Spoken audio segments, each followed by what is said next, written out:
Les statistiques du ministère kényan de la Santé révèlent que 54 personnes ont été libérées des centres médicaux, ce qui porte à 553 le nombre total de guérisons du coronavirus dans le pays. S'exprimant lors du briefing quotidien de Covid-19 à Afia House, le ministère a déclaré que 123 personnes ont été testées positives au cours des dernières 24 heures, après le test de 2112 échantillons, ce qui porte à 2216 le nombre total de cas confirmés. Au 3 juin 2020, le Kenya a enregistré 74 décès.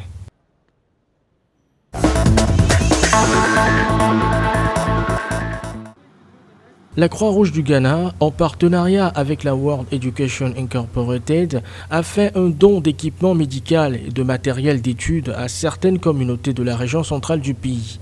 Le don, destiné à soutenir les communautés dans la lutte contre le Covid-19, comprend 40 seaux, 220 postes de radio rechargeables, des désinfectants et des masques faciaux d'une valeur de 7 500 cedis. Le projet vise à dispenser une formation professionnelle sur la fabrication du savon à plus de 100 personnes afin de soutenir les campagnes régulières de lavage des mains dans les communautés. Selon les responsables de la société, l'objectif principal du programme est de mettre en œuvre des stratégies de communication pour atteindre les populations à haut risque de contamination dans le pays.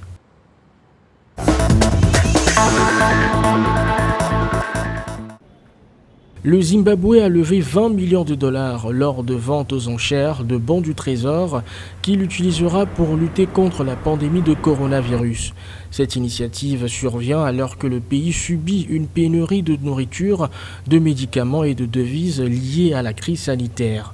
Le ministère des Finances a déclaré que les fonds seraient dépensés en équipements de protection et alloués aux familles les plus touchées par la pandémie. Notons que le Trésor a recouru à des emprunts intérieurs pour aider à financer le budget national, tandis que la Banque centrale a accordé des subventions aux agriculteurs et aux producteurs d'or en avril 2020.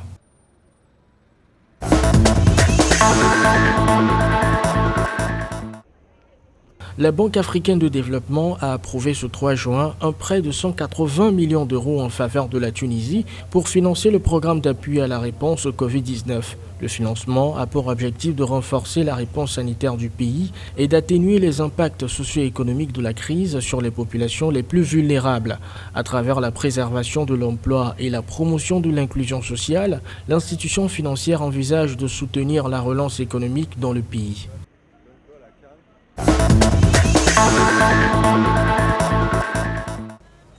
Au Nigeria, la Commission nationale des assurances, NAICOM, a prolongé le délai accordé aux compagnies d'assurance pour augmenter leur capital minimum versé. Un délai de recapitalisation qui avait été fixé au 31 décembre 2020, mais ne pourrait être invoqué suite aux perturbations économiques provoquées par la pandémie de coronavirus. Les opérateurs ont désormais jusqu'au 30 décembre 2021 pour se recapitaliser selon les autorités.